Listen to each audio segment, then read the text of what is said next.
This is a Step Beyond the Fire podcast. My name is Cully Lord. I'm a land manager and a wildlife biologist here in my home state of Florida. I invite you to join me on a journey as I seek to document the little-known stories told by those who use fire for the benefit of the land, also known as prescribed fire. So come on, let's head into the field and meet the people where the flame ends and new life begins. If you're a private landowner in the state of Florida and you're looking for help with your forest management needs, I encourage you to reach out to my good friend Scott Crosby, owner of Crosby Forestry and GIS Services, LLC. Check out his website at crosbyforestry.com. He's got 33 years of forestry experience, and he'll help you turn your land into forest and forest into cash with a stewardship ethic. Check him out today. Welcome back to another episode of A Step Beyond the Fire podcast. This is your host again, Cully Lord. And we're up here in Lake City, Florida today, and I would like to welcome Mr. Ryan McKenzie, who's the General Manager of Quality Equipment and Parts, and Mr. Riley McKenzie, the Sales and Marketing Manager for this company up here. Now, today's episode is going to be a unique one because we're here on location at the equipment yard to look at some of the latest technology that can be used as a restoration tool that can help us achieve our land management goals here in the Southeast. And really, this can be applicable across the southern coastal plain. What I want to do is take a look at the different methods and techniques that some of our land managers, biologists, people who are involved with active conservation in our landscapes around this area, what they can use and what the techniques that they have available to them to make sure that they do a good job and restore areas in a natural and systematic way, really. So I want to begin this episode by talking a little bit about the father of my profession, which is the wildlife management profession. His name is Aldo Leopold. And Aldo Leopold, back in the 1930s, had this realization that this country is going through a massive land use change back in those days. And he could see that. And he wrote this really great book that's called A Sand County Almanac. If we all take the time to recognize that we're a part of a community to which we all belong when it comes to our native landscapes, then we can see the land in a much different way. That's really what Aldo Leopold was trying to describe for us, and why he's such a great naturalist and helped us think about things in a little bit of a different way. But he brought up 5 different concepts in his book, A Sand County Almanac. He says that we can basically, our natural areas that are going through this massive land use change can be restored by the creative use of the same tools that have actually caused the destruction of it or caused the land use change of it over time. And those 5 things are the axe, the cow, the plow, the fire, and the gun.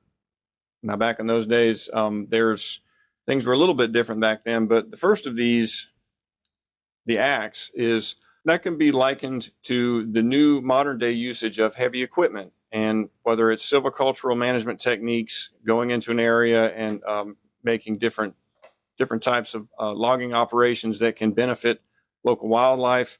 There's also heavy brush management that can be used as a good technique to alter our ecosystems in this area by reducing mid-story heavy fuels that grow, and they can cause native species to be outcompeted in the understory.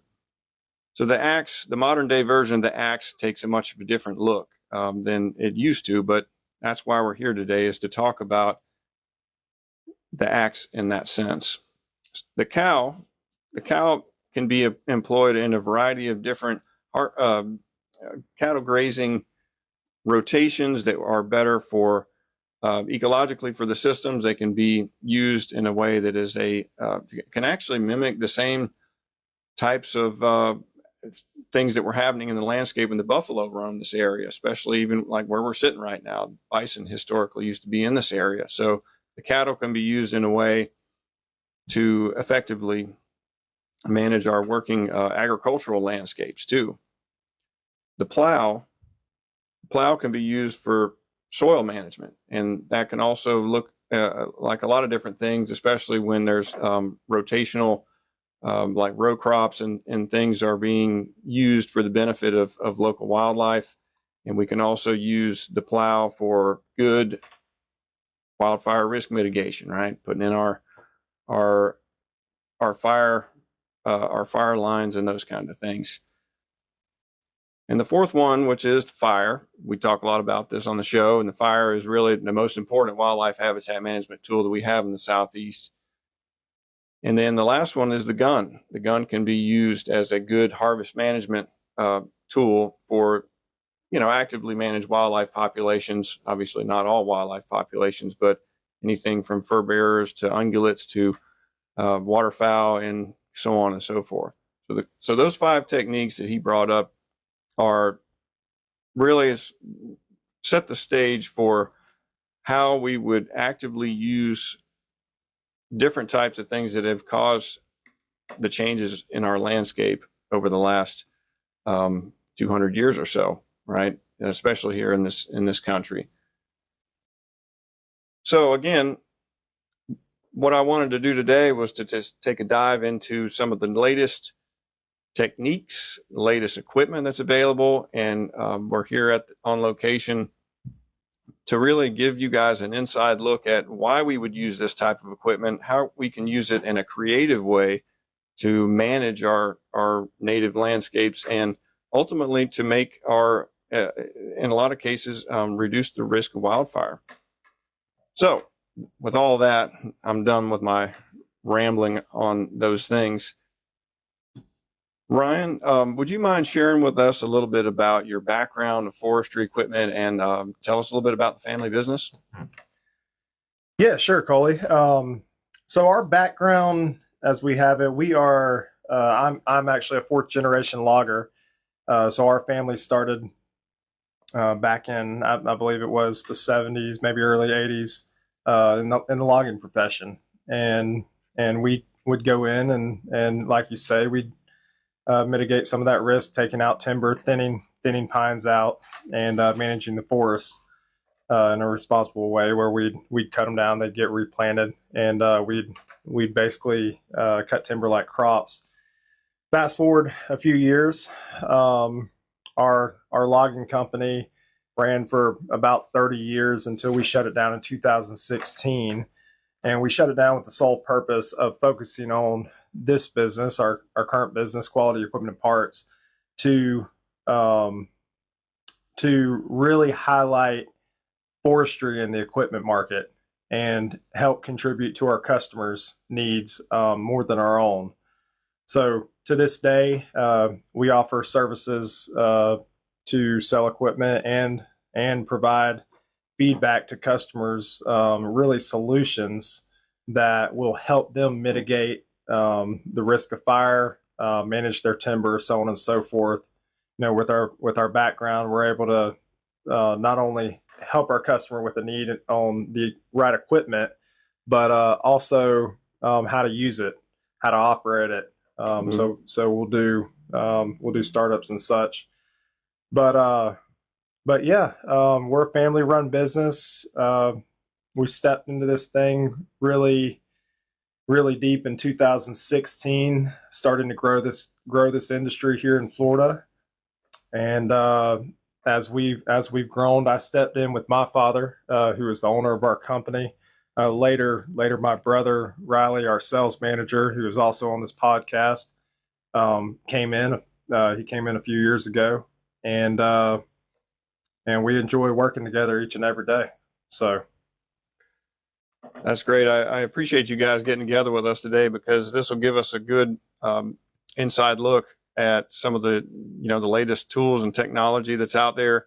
And one caveat to this is that I met Riley at the North Florida Prescribed Burn Council meeting not that long ago, and you guys had a mulcher there that that sparked a lot of interest, and there was a lot of nice, interaction with the actual people that are doing the prescribed burning. A lot of questions about it, and we all really enjoyed seeing that and what's available for folks. Yeah, definitely. And thank you for having us on, Coley. And we did learn a lot, I would say. I went with my father with that event here in Lake City, the North Florida Prescribed Fire Council meeting, and that was our first time doing that event as an equipment dealership. We're learning a lot in that aspect of the prescribed fire, how much it really means and what other tools and equipment can be used in this industry. One thing that really sparked me there that kind of puts two and two together, that, with the weather change and different things going on, the amount of days you're limited to even burning. So you have to use those 5 tools like you talked about, and if one of them is the axe or, the equipment like we have, mulching equipment, it's definitely important to have those tools in your bag. So we definitely learned a lot of that event as well. And we look forward to what we can help out with this industry, going forward for years to come. Have there been any trends in the prescribed fire community when it comes to like usage of some of the things we're going to look at today, which are your mulchers and the shredders out there? Have you seen any uptick in the request for those types of equipment? Yeah, I would definitely say we have, and Ryan could say the same. It's the market for mulching equipment has really expanded in the state of Florida. A lot of that has come from our state agencies like the Florida Wildlife Commission or Florida Forest Service or St. John's Water Management District. They're really pushing to mitigate the risk for fire. A lot of it's going back to our customers. They're seeing the work come from the state. They're putting it out to where they notice that we're at a big risk for the amount of fuel. And that's really where for a lot of this demand is coming from, that our state agencies is pushing. And we definitely see the need for it too. Yeah, Coley, I'll just add to that in Florida, there's a statistic that come out not too long ago. I want to say they said 1,000 people a day were moving here at one time. Yeah. And which is just it's a tremendous amount of new people in our state. One of the biggest things that the state is really trying to capture is they're trying to not only preserve the forest, but protect the people. Yeah. Mm-hmm. What our equipment really does, our equipment really mitigates the risk of fire getting out of control. I would think that's one of the most important things that you can do with forestry mulching, by going in and knocking down the underbrush to a manageable level. When y'all do go in and burn, it provides a safe burn, that severely lowers the risk of getting out of control, thereby protecting people's houses, protecting people's businesses, keeping fires from jumping the road, and getting it into places that we don't want it to go. So I think that's really the most important way that our equipment helps this industry. Yeah, I agree. There's a lot of research that's been done in the sort of the forestry mulcher realm, or the I guess you could call it mulching or shredding. That scientific research is out there suggests there's a lot of great situations where you can use this to employ. We could use this really in beginning a restoration project. These types of machines can be used again to reduce a mid-story, maybe that hasn't seen fire in 15, 20 or more years. We can reduce those hazardous fuels that accumulate in the landscape. We can use it in that way, like you were saying. And another good example, again, is a lot of times if you need to conduct a prescribed burn and you're near a bunch of homes, in Florida especially, you have these dense undergrowth of palmettos and lots of shrubs in the understory that tend to grow just exponentially. We have, in a lot of Florida, our growing season is year round. So that's right. Everywhere you look, there's especially a lot of new communities that get put up near natural areas. There's this huge dense accumulation of fuel that's right next to people's homes. And that's right. This type of equipment can allow you to go in there, knock that vegetation down.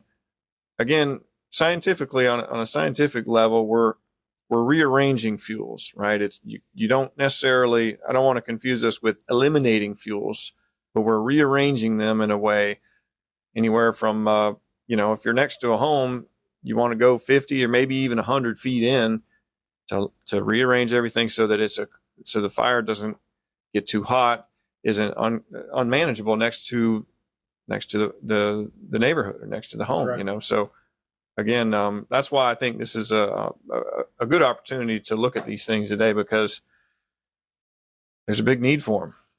Yeah, and another thing, Coley, I'd add, I was out talking with one of our customers the other day, who's an avid forestry contract. He's fulfilling a lot of these forestry mitigation contracts that the Florida Forestry has put out.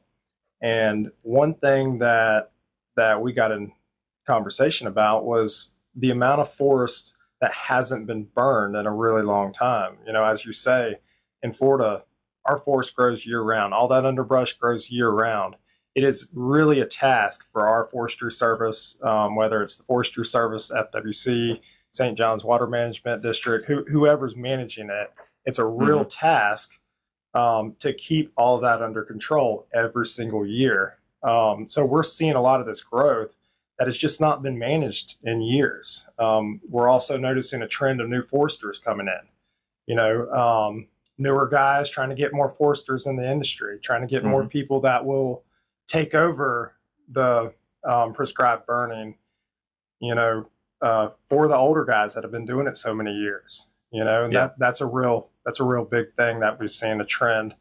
Some of these younger guys, they're great people, good foresters, but I think you could probably confirm this, but like anything else, being a good manager, a burn manager, comes with experience.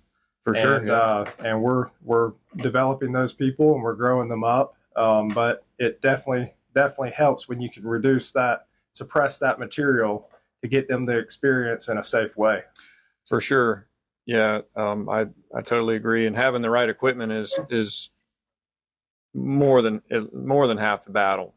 Especially there's a lot of, I keep saying this term, there's a lot of heavy lifting that has to take place. And I'm dealing with one of these right now in my day job. And there's a community that needs to have some burning done, and pretty high profile situation. A lot of players are involved. A lot of more than one agency is involved. And that's what we had to do was we had to bring in the mulchers, in this case, they were on it's a Fecon head mounted on a skid steer, and they brought some guys in and they really helped us out a lot. And I can sleep better at night knowing that, hey, when it is the day of the operation, when we get the right weather, we'll be logistically having a lot easier of a time dealing with that. So, yeah.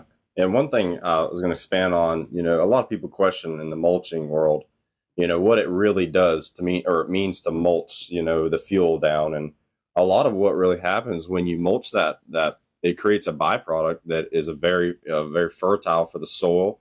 It goes back into the ground. That also it's going to control erosion. So if you have any places that are hillsides, a lot we don't have here in Florida, but it's good for erosion as well, and creates a blanket over the soil that I would say it suppresses some of that growth, because it's covered. You don't get as much sunlight, and that mulch will stay there and slowly decay and go back into the soil. So it's cool to see that kind of stuff happen there. And and it can be used as, in an ideal world, what we would do, as an example, we would come in if we're trying to restore some mesic flatwoods, let's say, and there's a lot of dense undergrowth. Maybe the area hasn't been burned in 20 years.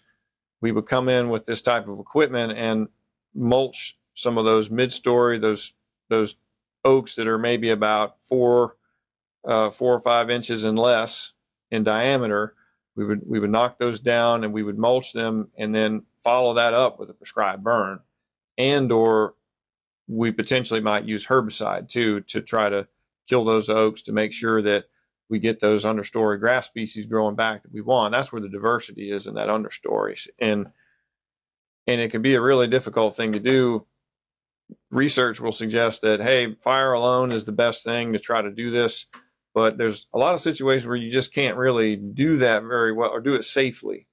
And that's why I'm in the right situations. I think this equipment, certainly, like I talked about earlier, these machines have the capacity to change the landscape, and they can definitely be used for that too. And your industry, they are used for that, and certain types of situations. But hey, they can also. I mean, that's what's so neat about this, and we'll go out here and take a look at these machines here in a minute. But that's what's so neat about this is that, hey, we've got this thing, these machines that are capable of all these different types of doing this type of work, but we can use them with a lighter hand on the land to minimize soil disturbance, minimize the spread of invasive species. We can even use them to do things like put in a soft fire line instead of a hard line, right? I've used one the other day to put in a mowed strip basically across to divide up an area that was about 30 acres. I needed to have it broke up into a smaller piece, so my guys can go inside that area and burn a small piece of it and have a line to work off of, a place to stop it. That's if right. we need to. Yeah. One unique thing we've seen here recently, and this is part of the Florida Forest mitigation contracts, but they have a certain level of contract where they require the contractors to go in and not only mulch that stuff up, but create a fire break. So they're actually going into these tracks and they're mulching anything that's say 6 inch and under to get rid of those small oaks and everything. They leave all the merchantable timber, of course, anything that can grow and provide a stable economy for the birds, animals, everything there, but mitigate the risk of fire. And in that, we are actually using this machine. We've got a machine called a Prenoth Raptor 500. It's a dedicated mulcher. There's several of them, anywhere from 300 to 800 series. But the most common one we use is a Raptor 500. And they will actually go in and with one machine, they will not only knock down the underbrush, but they also churn a path all the way around that track to cut a fire line. Oh, really? And mulch all that material under the soil. Wow. So that machine will mulch 4 to 6 inches under the soil and also create that fire break. That machine has been great for that. Florida Forest Service is using 2 of them right now, and we've just seen awesome results. I'm going to take some photographs too and try to post them up to the Instagram so you guys can look and see kind of stuff we're going to go take a look at here in a few minutes. So one thing I'm seeing is they're splitting these jobs up into 3 levels. Level 1 being push the material over, level 2 being actually mulch the material at ground level. And then like Ryan was speaking, the 3rd level, and this is all employed by, Florida Forest Service. The 3rd level is breaking the soil. And it seems to be that, that I understand, Coley, if the fuel is too high, I mean, you have to get the fuel down, at some point you can't burn because your fuel is too high. So a lot of these guys, they aren't necessarily, every job is different, based on the biologist that's looking at the land. They're going in there just knocking it down so that they can come and burn. They're not in there just completely tearing everything up. They are going to come back once the half of the fuel is pushed over with a mulcher or anything mechanical, and then they're going to come back and burn after that. And it's definitely good to see they have different levels where they're not always breaking the soil and creating those fire lines. It's just really cool. You guys about ready to take a walk out to the equipment yard? Yeah, for sure. Let's go check it out. All right. Sounds good. All right, so we're out here in the equipment yard. So let's take a look at this first piece of equipment here. You want to describe this one for me? Yeah, Coley. This first piece of equipment is an ASV RT135, equipped with the ASV mulching head on the front of it. This is our smallest line of equipment. So we offer equipment all the way from 75 horsepower for forestry mulching to all the way to 640 horsepower to a large dedicated machine.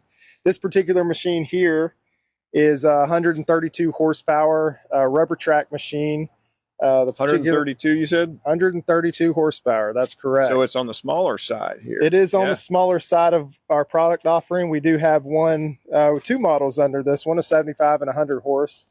But this is one that a lot of forestry contractors doing residential work will use. Okay. It's got rubber tracks so that you can cross highways safely, not mess up the asphalt.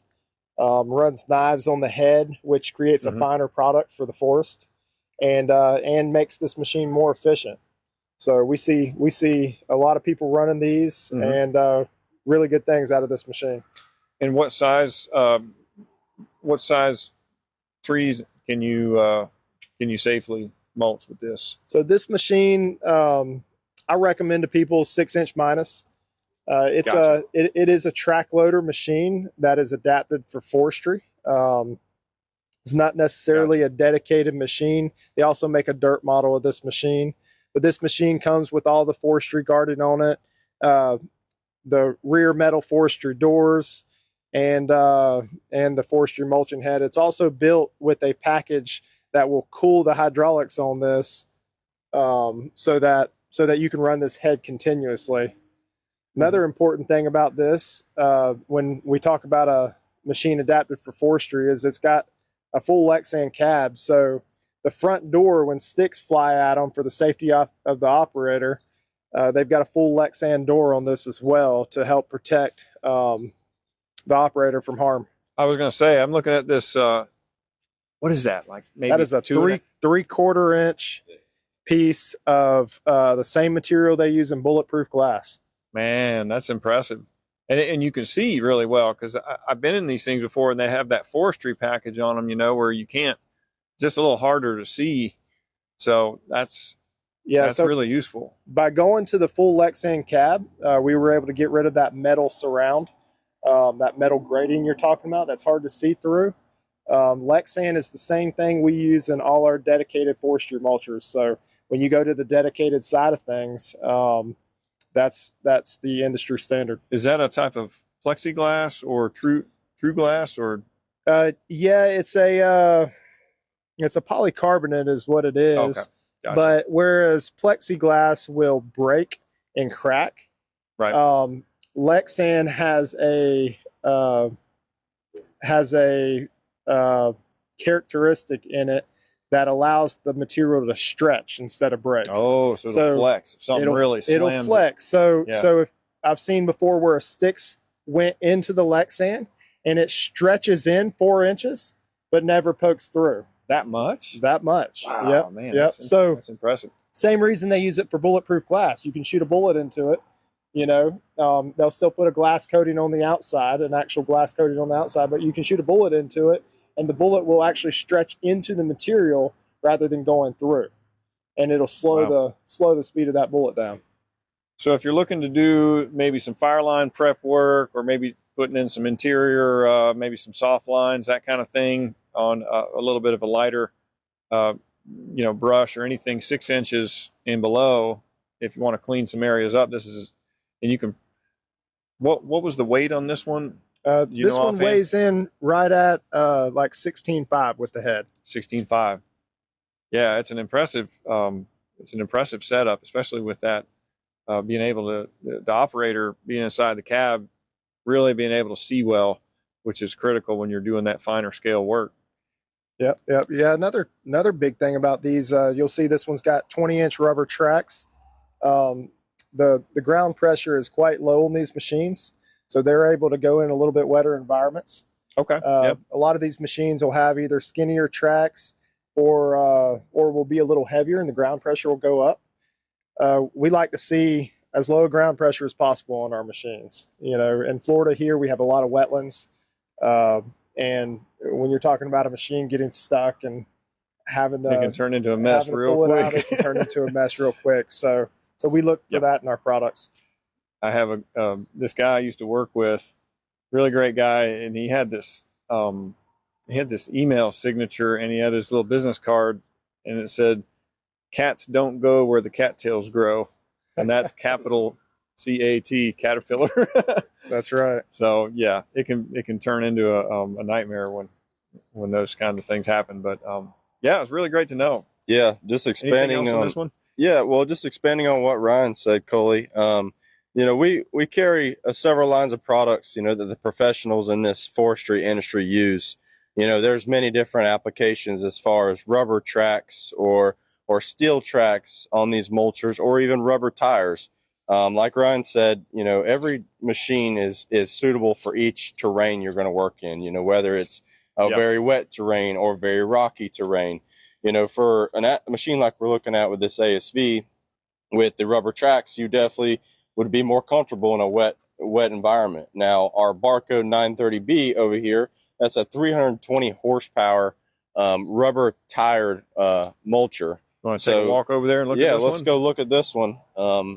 And, on a machine this size, on four big rubber tires, skidder tires, looking at this machine, it's going to have higher ground pressure on four rubber tires rather than on one track, or two tracks. For sure. So that's one thing to consider, in the mulching industry, is the terrain you're working in. And we're gonna recommend this Barcode 930B to a customer that's not working in some terrain that's not as wet. That's one thing we'll recommend. If they've got areas they really got to get down in, the Barcode might not be the best. But if you've got high and dry ground, maybe creating those fire lines, it's up high, it's going to be the machine to do the job. Also, it is a lot more horsepower. So that's one of the things. This one here is on the mid side of our horsepower ranging, going all the way up to 600, like Ryan said. We have multiple of these machines currently working in state forests, doing development work. Right now, we've got one working in the Ocala National Forest doing fire lines. So just doing that type of work is where this one is used. Does the heavy lifting. Right, exactly. It's going to typically do, this Barcode 930B is going to typically do anything 6 and 8 inches above, whereas your ASV, that skid steer mulcher or track loader mulcher, is going to do anything 6 inch and minus. So this would be useful in a context if there's, say, a rural community like where you're saying out in the Ocala National Forest, and forestry wants to put in a fire line to protect those homes in the event that there's, a wildfire comes up in the area, which happens all the time out there in the National Forest. This is the machine that you rent and then you bring in, and is able to create a line and create the opportunity for you to have defensible space or elimination of that horizontal and vertical connectivity of fuels between you and the wildlands. Yeah, just to expound upon what Riley said, and clarify a little bit, I would say this machine would be more for a fire break. Yeah. Because it's going to suppress material. It's not really made to put material under the dirt like some of our other machines, like the machine I explained earlier. It's definitely a high acreage machine. We have two options on this. We have a knife style head called a Shearex HM100, and we have a carbide style head, which is a Prenoth M650H. We use both of those heads in conjunction, depending on what the customer is doing. Like I said before, that knife style head really gets a nice fine finish, but the carbide head will take a little more contaminant. It'll put stuff a little better in the dirt, shred material a little differently. And the life of the carbide seemed to last a little longer than knives. For context, for those who might be listening, I'm 6'2", and the top of these tires are basically eye level with me. This is a big machine. Yeah, and it's got a step ladder you climb up in. And what was the horsepower you said on this one? This one is 320 horsepower. Those tires you're referring to are 67L. They're considered like a flotation tire. Oh, really? So can the machine float, or is it? The machine cannot float. Probably ought not to try. It's about 40,000 pounds. It'd take a lot more than these tires to make it float. Now, do you rent these? Is this like, if I came down here and I said, hey, I need to rent one of these, do you hesitate a little bit to rent them out, or is this? No, actually, we've got several of these in our rental fleet. So okay, so you train people up on it. Yep, if you're in the market for it, we'll rent the machine to you. Typically, what we do for new customers that are unfamiliar with our machines is we'll do a startup. So we'll go out there with you, show you how to run it, walk you through best practices, how to maintenance the machine, and Yeah. get you going in the right direction. And of course, keep back 500 feet. That's what the big sign on That's the back right. of it says. So, That's right. These are Yeah. also equipped with a winch as well. it has a winch. Wow. Oh yeah, so It's on the should back. It's on the back. So should you get yourself in a predicament, you can tie that thing Man. to a tree and pull yourself back out of the hole. You'd have to find a big tree, wouldn't you? It would take a big tree, Colin. Big tree. Yeah, these are amazing. Look at that fan. That fan has got to be Oh, it's Jeez, probably about a 4-foot fan, 3.5-foot fan. 4-foot radiator fan on the back right. of this thing blowing. So, yeah, really neat.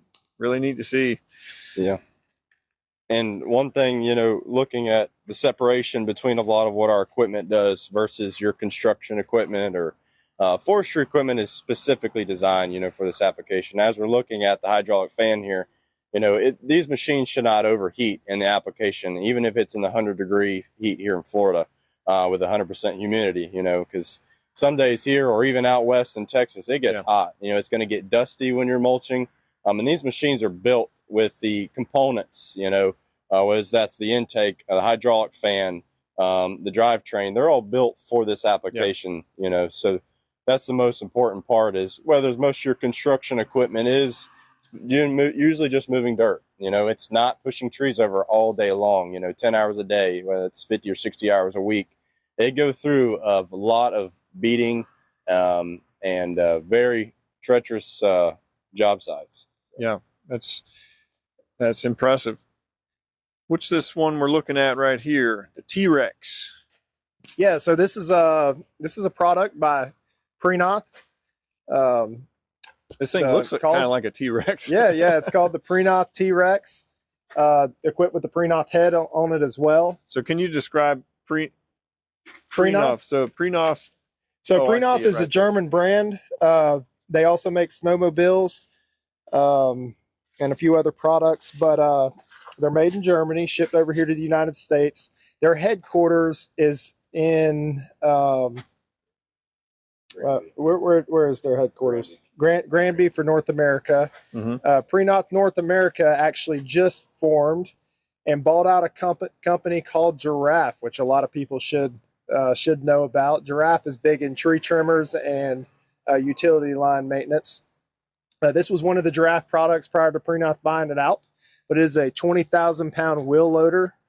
Just for the people listening, it's got a little bit smaller tires than the Barco has. Half the weight. They're about chest high. They're about chest high. They're about chest high, but it is definitely a tank. This thing, it looks like a. This one is like 260 horsepower, powered by a Cummins 6.7 liter engine, and Wow. is a beast of a machine to run. And I'll take some photographs of these before I finish up here today too. Give you a little context, get everybody a chance to kind of see what we're talking about. This one looks like you got a lot of visibility from inside the cab too. Yeah, a lot of visibility. This one's actually got no key, so you get in there and put a code in a keypad. That's your key for this machine, and Wow. start it up completely digitally. It's also got a quick connect on the front of it, which is really cool.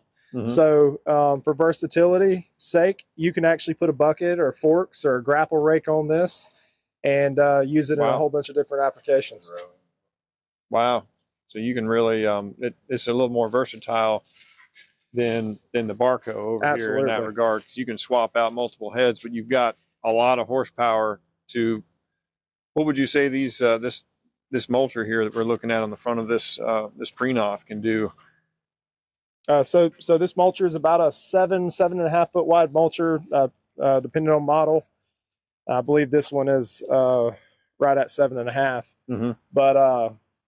But this mulcher here is equipped with knives, a knife style head, like I described earlier, which makes this machine a little more productive. It's got a bite control rotor from Prenoth. That's their BCS drum. And what that bite control rotor does is it goes in, and as you're grinding on those big trees, it doesn't let it take too big of a bite. The worst thing for our machines is to stall the head out. So you want to be able to keep producing day in and day out without having to wait on that thing to spool up all the time. This thing does that head does a very good job of that. And it looks a lot like you can really do some precise work, and because you can see really well with these machines, and that it's more you can do more finer scale stuff with this type of That's right. type of machine. That's right. as well. So the difference in this and a wheel loader, I'll expound on that as Riley was starting to say a little bit earlier in there. The difference between forestry and construction equipment. You know, people ask us, Coley, hey, why can't I just take my 644 wheel loader and throw a head on the front of it and run that thing out in the forest?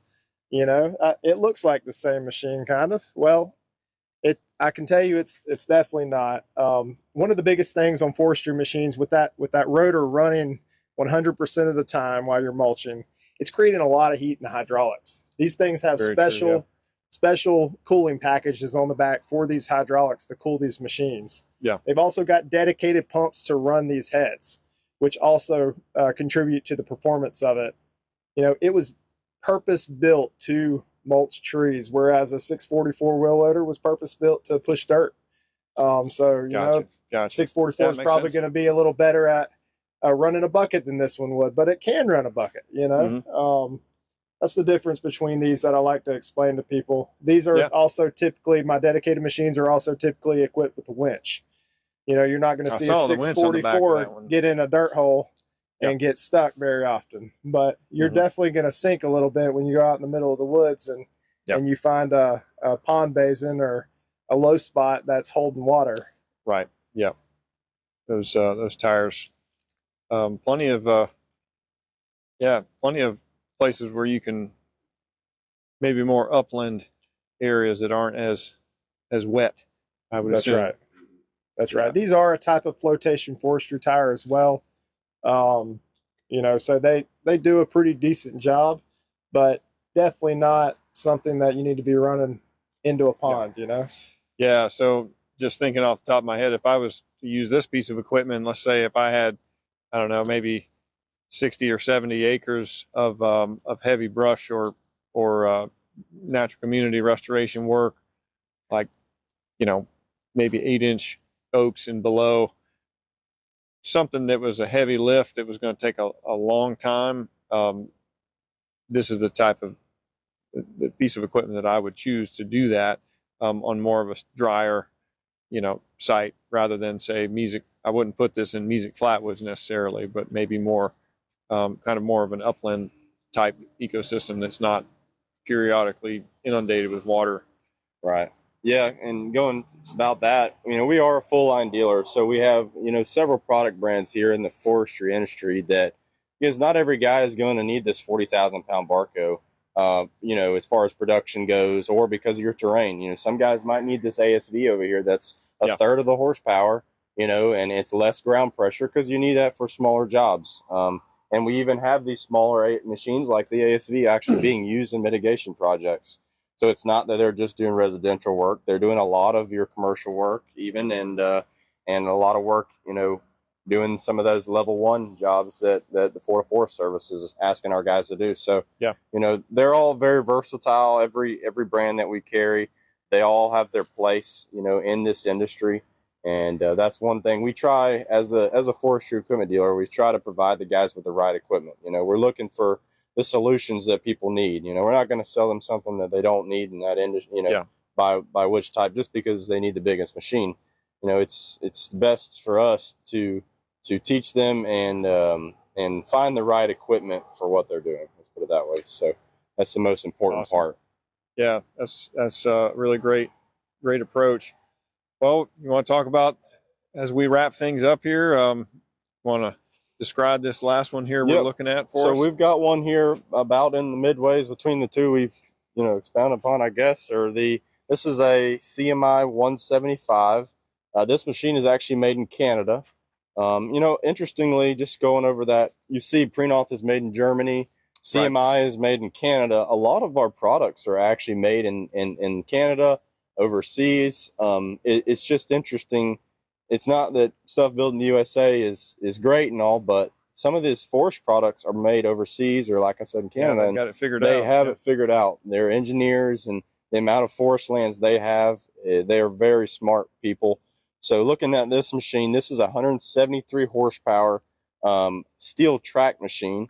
So, you know, the benefits of steel tracks is, one, if you do have a little bit of hills, You're going to be able Sure. to get up those hills. These are referred to as single grouser tracks is what this is. So it's hard to picture this in your mind, but just looking at the benefits of a steel track machine as well, your ground pressure is lower than a rubber tired machine. So you split all that ground pressure up between these track pads, which are 22 inches wide. So that's the biggest thing in mulching is ground pressure is always a factor. At 173 horsepower, very powerful mulcher, dedicated mulcher for sure. And it has a knife style head, which is going to be very efficient. I'm going to make a very fine mulch, and we Sure. talked, we have two different style teeth. Each style tooth has its benefits in each terrain, as is the type of machine. So that's our goal, is to fit you with the right products. And you notice on this one, the cab is very spacious for this size machine. You Yeah, get a lot in of it. visibility. Yeah, It's exactly. You almost fit Really two good. guys in that cab. A lot of visibility. Some of our, interestingly, some of our pre-North machines actually have coolers inside the cabs. And believe it or not, the Germans actually they drink beer while they mulch. I won't say all. They drink beer while they do a lot of things over Yeah. there, is what I hear. Exactly. They have a bottle opener on their keychain and a refrigerator inside the cab, and I don't know I how don't they think do you can that. get a DUI in this thing, but maybe if you try to go to the gas station. I with don't it. recommend that, guys. Is drinking while you're mulching, but Germans, they're just built a little different. But Yep. but yeah, that's we definitely try to have the product that our customers need and the professionals have need in the industry, and that is our goal. As we're a family business, been here for 22 years now, going on 23 years, and definitely enjoy what we do. Sure. So if folks want to see what these pieces of equipment look like, or maybe more of an in-depth look of what they're capable of, where can they find you guys at? Coley, Riley has done a really good job to answer this question. We are on all social platforms. So we've got a TikTok, we've got a YouTube, we're on social media, we're on Facebook, we're on Instagram. We try to be everywhere you are. So our TikTok has a really good following. We've got a lot of awesome video footage on it. Our YouTube, we've got a lot of awesome video footage. We typically have a little bit of different content on each one. YouTube's, we like to do a lot of walkarounds on our machines. So you can go on YouTube and find a lot of walkarounds, walkthroughs, some demonstrations of what we've got to offer here. That's a good place to find us. Awesome. All these sites, we typically tell you either search Quality Equipment and Parts or at QEPUSA.com. And that's just an acronym for Quality Equipment Parts USA.com. That's our website as well. Gotcha. Okay. Any of this can be found through links on our website at QEPUSA.com as well. Awesome. Well, thanks you guys for taking the time to show us this equipment and talk about some ways that this can be used in a conservation context too, and giving us a lot of good stuff to think about. And as always, we appreciate you taking us in another step beyond the fire. Yeah, thank you, Coley. We appreciate the time you spent with us. Yep. Thank you.